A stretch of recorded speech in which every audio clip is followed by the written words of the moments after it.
Bon dia a tothom, buenos días a todos, ¿qué tal? Buen miércoles, buen dimecres.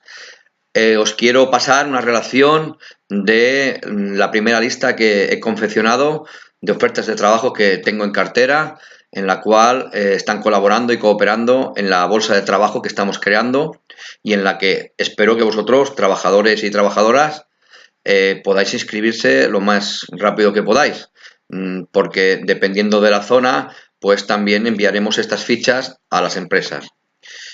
Para eso tenéis que rellenar unos datos muy concretos que están en la página Facebook del Teu Cuiner de Girona y enviármelo vía mail, vía WhatsApp o vía Messenger, como vosotros os vaya bien.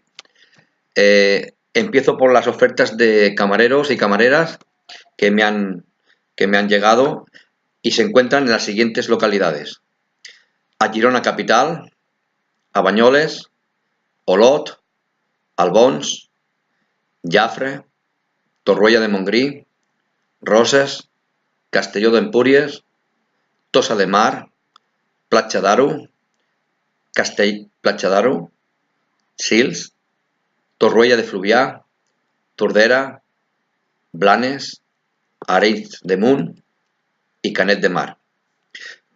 Totes aquestes localitats, repeteixo, necessiten cambrers i cambreres en diferents ofertes que tinc. Continuem amb les ofertes d'ajudants o ajudantes de cuina. Concretament, ara mateix tinc ofertes a Girona Capital, a Palamós, Albons, Canet de Mar y a Gurb. Son ofertas, repito, de ayudantes de cocina. También tengo una oferta de limpieza y fregaplatos para un restaurante en Bellcaire de l'Empordà. Repeteixo, una oferta de neteja i rentaplats a Bellcaire de l'Empordà. I també, per últim, tenim unes quantes ofertes de cuiners o cas de cuina, depenent, a Girona Capital, a Figueres, a Roses, a Sant Feliu de Guíxols y a Gurb.